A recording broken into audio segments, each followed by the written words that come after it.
Nesvarbu, kad čia ne kažkokios tos cheminės medžiagos baisiosios, bet elgsena, kuri gali sukelti toliau einančias pasekmes. Maždaug porą valandų iki užmingant nereiktų jokių ekranų. Ir dabar jeigu iki pat užmigimo tas daroma, jau ta higiena yra iškreipiama. Skaičiau tyrimo rezultatus, kur buvo parodyta, kad keliose smegenų srityse vyksta tam sumažėjimai tūrio. Socialiniuose tinkluose yra labai didelis įvairios informacijos perteklius. Čia kaip su ta stiklinė, ar dar pusė stiklinės, ar jau pusė stiklinės, priklauso nuo požiūrio. Kalbant apie dirbtinį intelektą, mes esam jau įsprausti į kampą, todėl kad visur jo reikalaujama. Optimistiškai žiūrint, tai kaip ir gerai, žmogui daugiau laiko liks ir visa kita. Liūdnoji dalis arba pesimistinė šitos istorijos pusė, kad žmogus išstumtas iš kažkur turės susirasti vis tiek kažką pragyvenimui.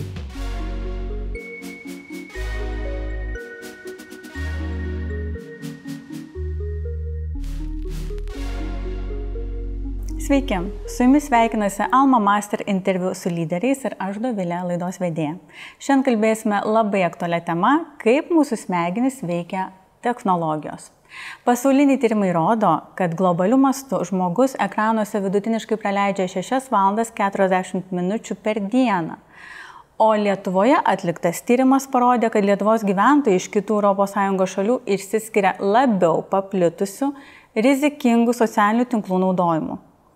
Faktai yra, o kaip aktyvus socialinių tinklų naudojimas veikia mūsų smegenų veiklą. Šiandien mūsų svečiuose neurobiologas Osvaldas Rukšėnas. Sveiki. Labą dieną. Labai malonu su jumis pakalbėti tokia aktualią temą.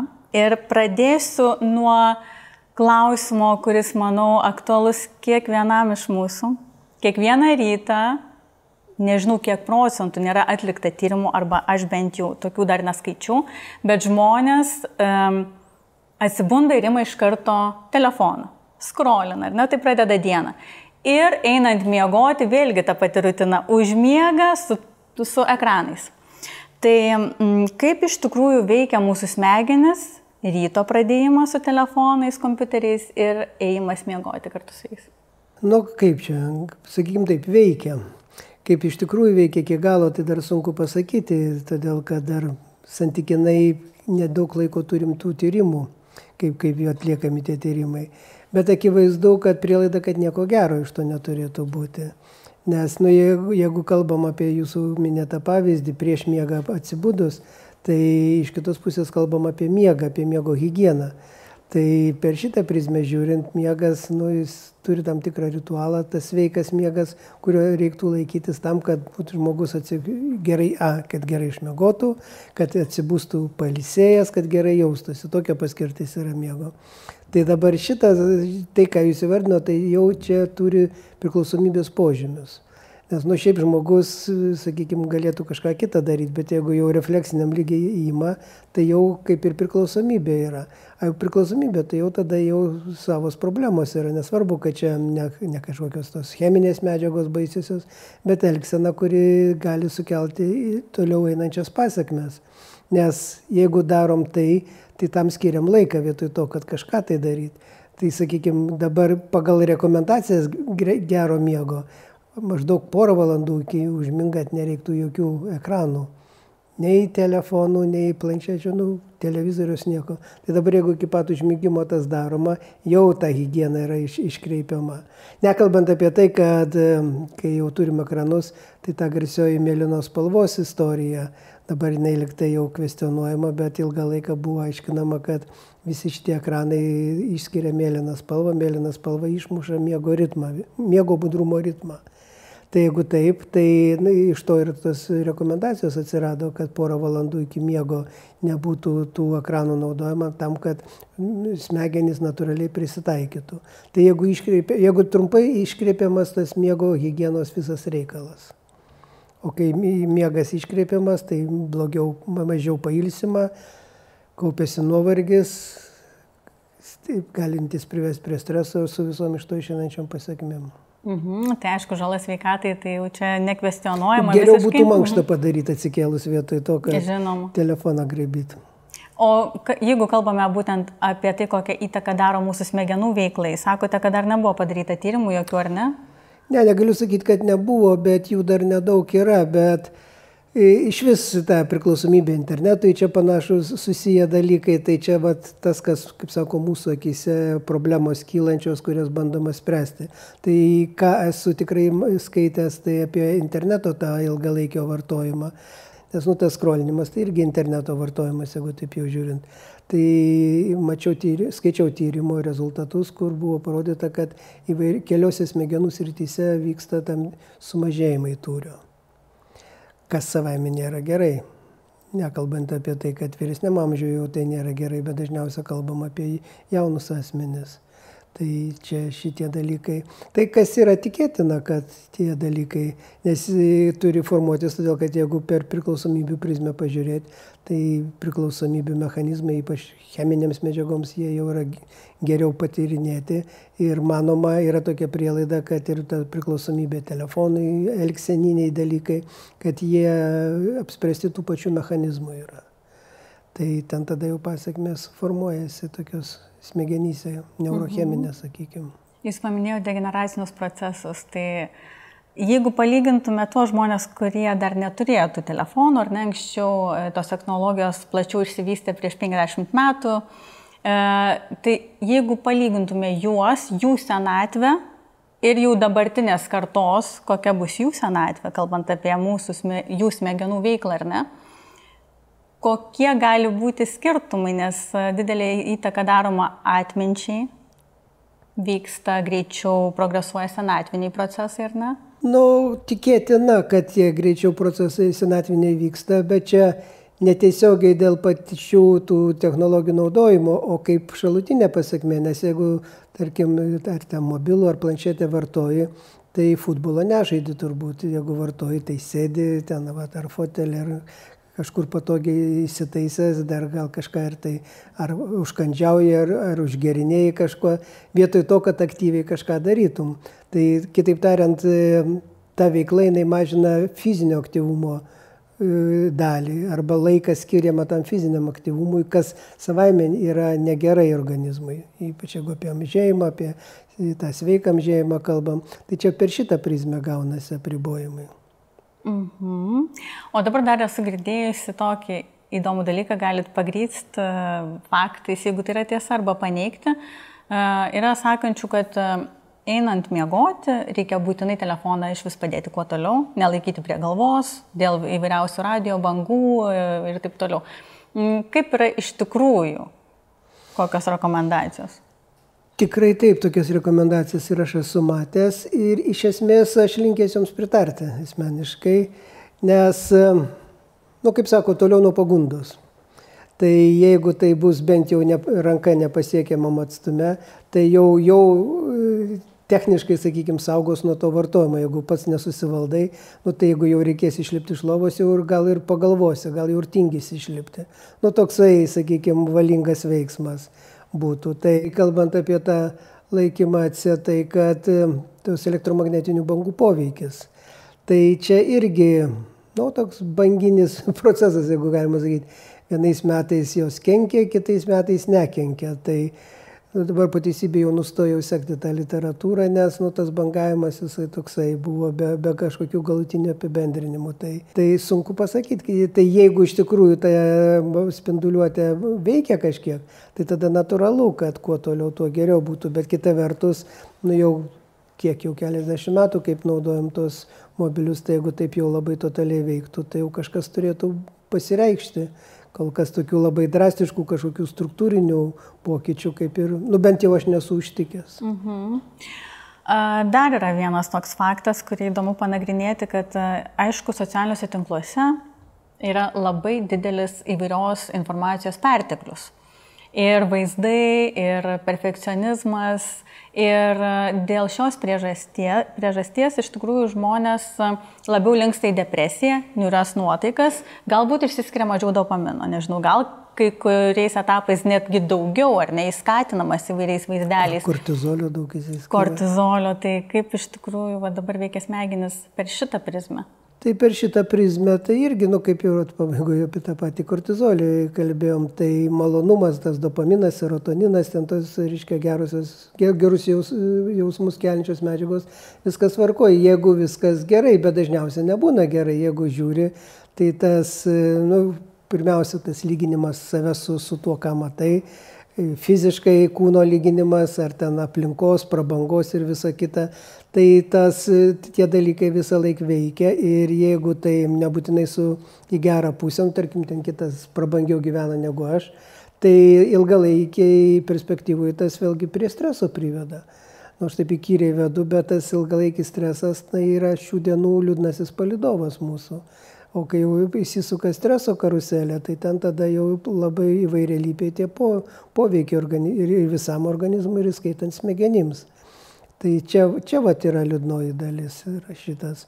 Nekalbant apie tai, kad vėlgi, kad mažiau laiko praleidi tam tikram socializavimui, čia daug tų psichologinių labai problemų susijusių yra. Tai, kas yra mūsų laisvalaikio arba po darbo, mes galim kontroliuoti, ištrinti, pavyzdžiui, socialinius tinklus, ar ne, arba jų neskrolinti. Mes tai galim kažkiek kontroliuoti. Užtenka valios pastangų. Jeigu užtenka valios, nes tai prilyginama iš tikrųjų ir alkoholio vartojimui, įvairiom priklausomybėm, bet tai, kas yra darbe, mes negalim kontroliuoti ir daug kas persikelia į nuotolinį darbą ir ten irgi naudojami ekranai daug dažniau, negu šiaip bendravimas būtų socialinis su žmonėmis, ar ne? Dabar jau bendravimas per Teamsus ir kitas platformas. Ar tai daro kažkokią tai įtaką? Daro. Čia yra tas zoominių konferencijų fenomenas vadinamas, zoomas kaip simbolinis, ar Teamsai ir zoomas, esmės nekeičia. Tai yra keli variantai, bent jau tai, ką man teko surasti literatūroje. Tai vienas dalykas, kad šitą tiesioginio akių kontakto nelieka. Ir bent jau psichologai aiškina, kad tai yra labai svarbu, dėl ko formuojasi ta neigiama nuostata šitų vadinamų zoominių posėdžių atžvilgių ir tas nuovargis, psichologinis nuovargis, todėl kad nėra tiesioginio, nors ir ten gera raiška kamerų, viskas, bet to, kai mes dabar gyvai sėdim, nėra to akių kontakto. O tas kontaktas labai yra svarbus bendravimo kokybei. Tai čia yra vienas dalykas. Kitas dalykas, ką visiškai nesenai perskaičiau, tai iš kitos pusės, kad žmonės pavargsta žiūrėdami į save pačius. Nes jeigu tas tradicinis posėdis kažkoks ar renginys, tai ir save turi rodyti.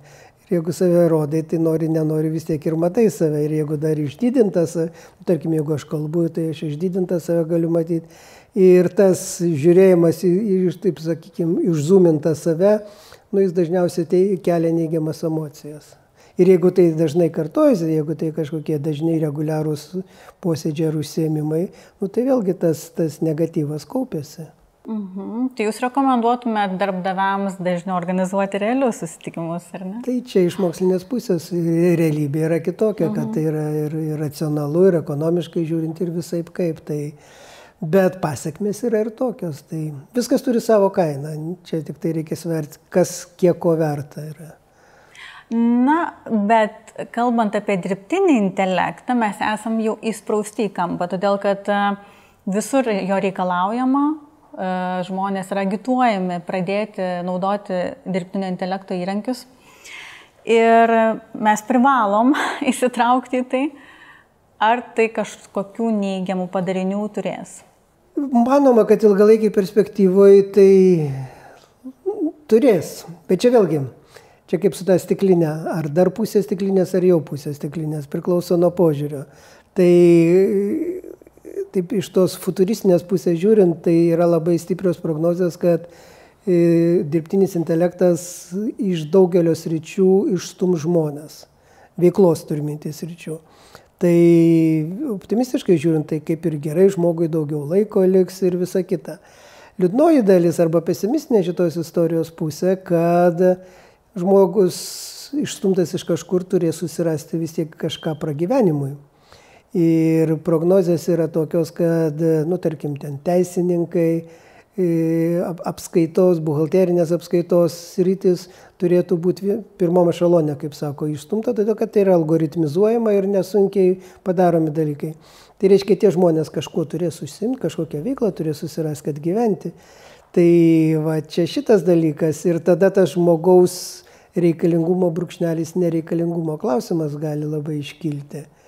Ir iš to, jeigu dar toliau žiūrint, tai prognozės yra, kad išsilaikys, jeigu taip galima sakyti, tik tai tie žmonės, kurie gebės kažką labai originalaus daryti. Nu, tarkim, kūryba po šiai dienai aktualu, kažkokių nestandartinių sprendimų priėmimai, nu, ta kūryba plačiaja prasme, betgi ne visi vienodai kūrybingi yra.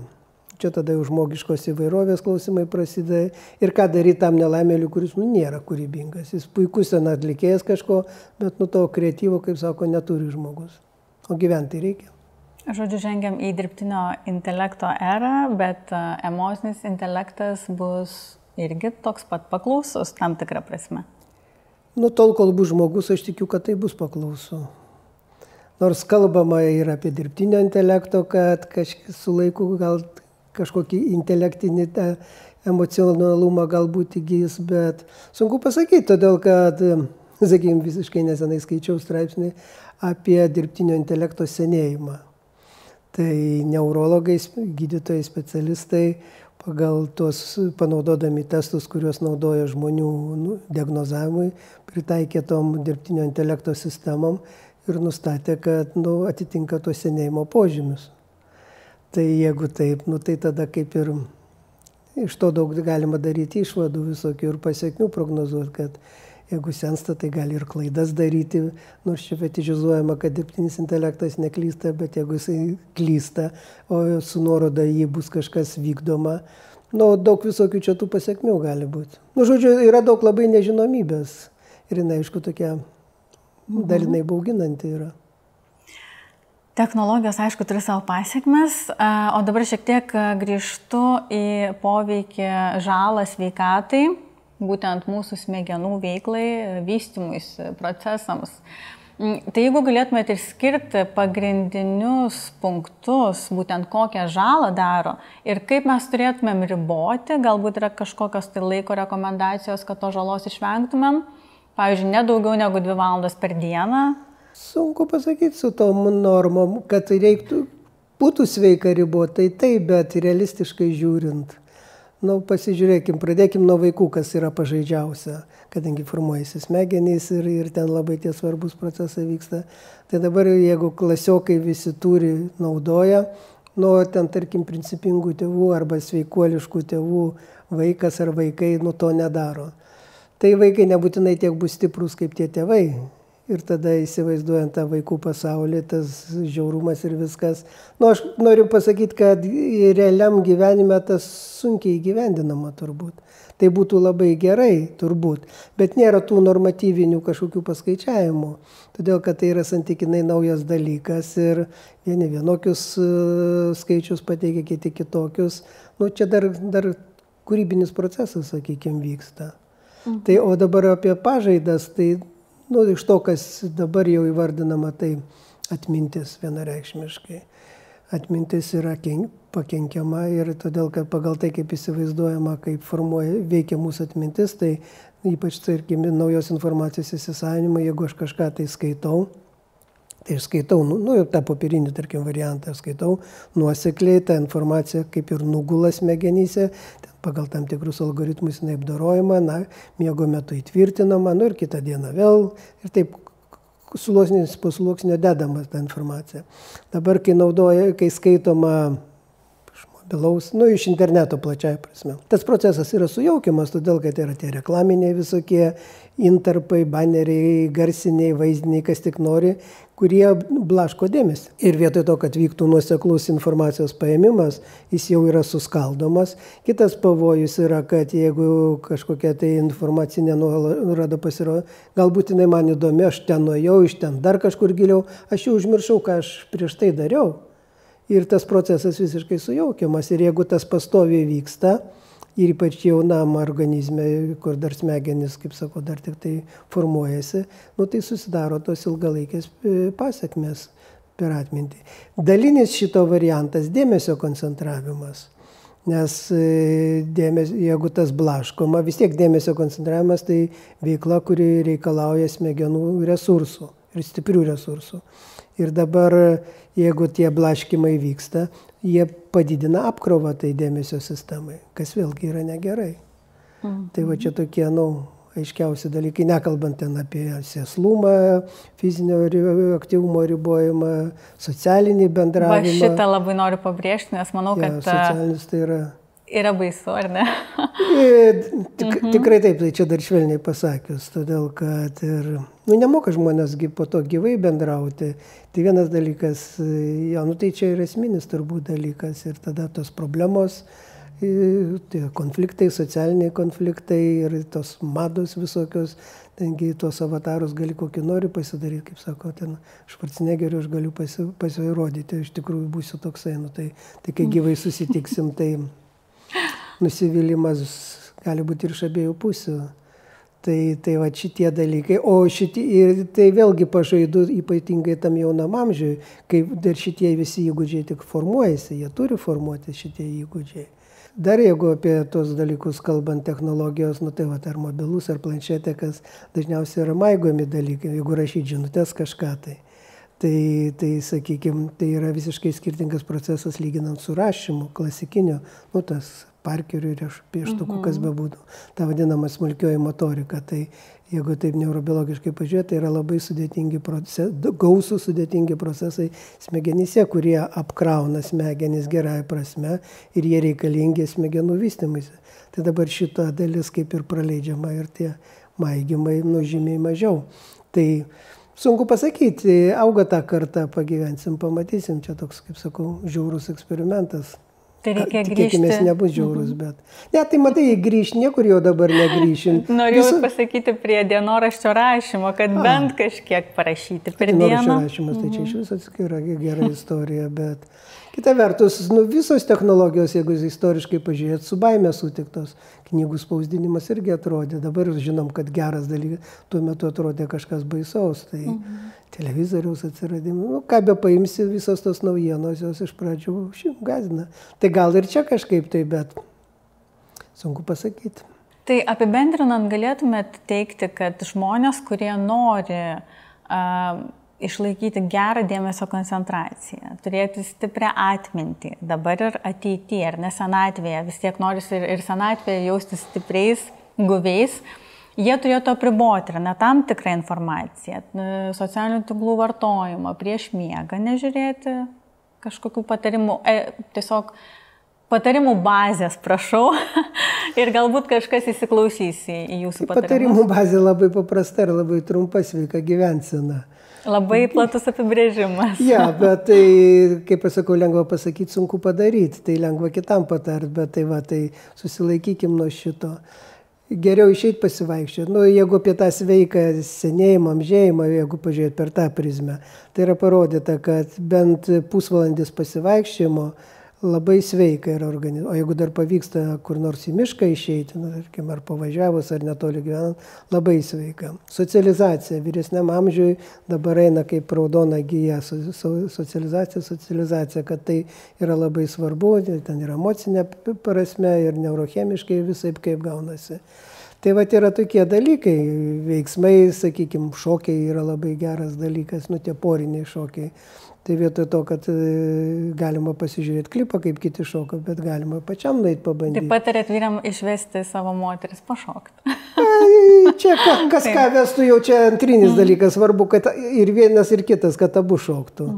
Tai yra tokie dalykai, ta pati sveika mityba, sakysim, tų įgūdžių, neįgūdžių, tų įpročių nesveikų mažinimas, jeigu jie yra, arba jų vengimas. O jeigu gaminame ir žiūrime per video receptūrą, arba einam pasivaikščioti ir klausome podcast'o, ar geriau atskirti šitas dvi veiklas ir jau visiškai pasivaikščioti ramiai, ar galima? Idealus variantas turbūt būtų atskirti, bet tai vėlgi geriau jau eiti ir su podcastu, negu tą podcastą lovai klausyti ar fotelį kažkokiam. Viskas gyvenime reliatyvų, nėra, kad juoda balta.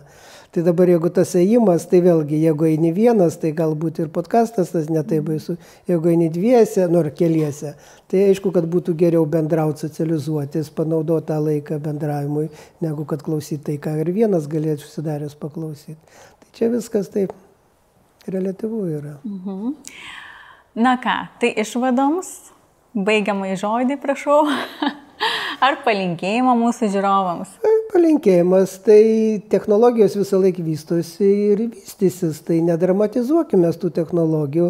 Svarbu nuo jų labai netitolti, kad kažkiek tai tą, kaip sako, pulsą jausti, nes jeigu visiškai atitolsti nuo to, tai tas liūdnumas mano galva yra, nes tada toks atribotas jaučiasi žmogus su visom neigiamom pasiekmėm. Tai žodžiu, kažkaip tai sveiko proto ribose tas technologijas vartoti ir žinoti. Tai palinkėsiu. Tai ačiū labai. Na ką, ir aš palinkėsiu gyventi čia dabar ir pajusti tai, kas yra realybėje, pasidžiaugti tuo. Na, o technologijas mes turime įtraukti į savo gyvenimą, bet turime ir kontroliuoti. Ačiū Jums, kad buvote su Alma Master.